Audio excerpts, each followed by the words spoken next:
Hi friends, welcome to புகுந்த வீடு channel. நான் உங்கள் நிவேதா. இன்றைக்கி என்ன டாபிக் பார்க்க போகிறோன்னு பார்த்தீங்கன்னா, அதாவது ப்ரெக்னன்சி சிம்டம்ஸ்லாம் இருக்குது, ஆனால் எனக்கு பீரியட் வந்துடுது அப்படின்னு சொல்கிறவங்களுக்காக தான். ஸோ அதுக்கு முன்னாடி நம்ம சேனலை சப்ஸ்கிரைப் பண்ணாதவங்க சப்ஸ்கிரைப் பண்ணிக்கோங்க. என் ஃபோன் நம்பர் நான் ஸ்க்ரீனில் கொடுத்துருக்கேன். விருப்பம் இருந்தால் பர்சனலாக ஜாயின் பண்ணிக்கோங்க, இல்லைனா இக்னோர் பண்ணிக்கோங்க. அடுத்தது நம்ம சேனலில் கம்யூனிட்டி போஸ்ட் நிறைய ஷேர் பண்ணிகிட்ருக்கோம். கம்யூனிட்டி போஸ்ட்டில் நானும் நம்ம சப்ஸ்கிரைபரும் பேசின வாட்ஸ்அப் சேட்ஸ் அவைலபிளாக இருக்குது. விருப்பம் இருந்தால் ஜாயின் பண்ணிக்கோங்க. வாங்க வீடியோக்குள்ளே போகலாம். எனக்கு ப்ரெக்னன்சி சிம்டம்ஸ் எல்லாமே இருக்குது சிஸ்டர், ஆனாலும் பீரியட்ஸ் ஆகிடுது. எனக்கு ரொம்ப மனசளவில் நான் பாதிக்கப்படுறேன், ரொம்ப நான் அழுகுறேன், ரொம்ப நான் டவுன் ஆகிறேன் லைஃப்பில் அப்படின்னு சொல்லி ஒரு சில பேர் இருக்காங்க. ஸோ அவங்களுக்காக தான் இந்த வீடியோ. ஆக்சுவலாக உங்களுக்கு சிம்டம்ஸ் இருந்தாலும் ஆனாலும் பீரியட்ஸ் வருது அப்படின்னா ஃபஸ்ட்டு என்ன ரீசன்றதை ஃபைன் பண்ணுங்கள். ஒன்று, இம்ப்ளான்டேஷன் நடக்காமல் போகுதா, பீரியட்ஸ் வருதான்றதை கால்குலேட் பண்ணுங்கள். இம்ப்ளான்டேஷன் நடக்கலைனா கூட உங்களுக்கு ப்ரெக்னன்சி சிம்டம்ஸ் எல்லாம் நடக்கும், ஆனால் இம்ப்ளான்டேஷன் நடக்காமையே வெளியில் வந்துடலாம். இல்லைனால் சில பேருக்கு இம்ப்ளான்ட் நடக்கும், போன வேகத்துக்கு வெளியே வந்துடும்.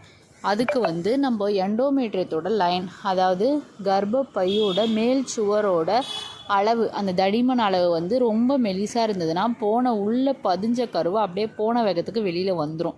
அதனால் அந்த எண்டோமெட்ரியத்தோட திக்னஸ் கம்மியாக இருந்ததுன்னா உங்களுக்கு இந்த பிரச்சனை இருக்கலாம். அதை ஃபஸ்ட்டு போய் செக் பண்ணுங்கள். அடுத்தது பார்த்திங்கன்னா, உங்களுக்கு ப்ரெக்னென்சி சிம்டம்ஸ் மாதிரியே இமேஜின் கூட நீங்கள் பண்ணியிருக்கலாம். எப்படின்னு வச்சுக்கோங்களேன், இப்போது வாமிட் வர மாதிரியே இருக்கும், வாமிட் வருது, தலை சுற்றுது, இதெல்லாம் ப்ரெக்னென்சிக்கான சிம்டம்ஸு. ஸோ இதெல்லாம் இருந்தால் வாய்ப்பு இருக்குது அப்படின்ற மாதிரி உங்களுக்கு மைண்ட் செட் இருந்துகிட்டே இருந்தால் அது மாதிரி தலை சுற்றுற மாதிரியே இருக்கும், வாமிட் வர மாதிரி இருக்கும். அந்த மாதிரி ஃபேக் ப்ரெக்னன்சி சிம்டம்ஸ்னு சொல்லுவாங்க இதை பேர். அந்த மாதிரி ஃபேக்காக கூட இருக்கும். உங்களுக்கு அது தெரியாமல் நீங்கள் ரொம்ப நம்பிக்கை வச்சுருந்துருக்கலாம். அடுத்தது பார்த்திங்கன்னா, கரெக்டாக தான் நீங்கள் ஃபேமிலியில் இருக்கீங்களான்றதை ஒன்ஸு கிராஸ் செக் பண்ணிக்கோங்க. ஸோ கரெக்டாக ஃபேமிலியில் இருந்தால் கண்டிப்பாக பேபி இருக்கும். ஏன்னா மேரேஜ் ஆன புது தம்பதிகள் கரெக்டாகவே ஃபஸ்ட்டு இருந்து முடிச்சிருக்க மாட்டாங்க. ஒரு 3 மாதம் 4 மாதத்துலேயே பேபி ஃபார்ம் ஆகலைன்னா உடனே ஹாஸ்பிட்டலுக்கு அலைய ஆரம்பிச்சிருவாங்க. ஃபஸ்ட்டு நீங்கள் பர்ஃபெக்டாக ஃபேமிலியில் இருக்கீங்களான்றதை செக் பண்ணிக்கோங்க.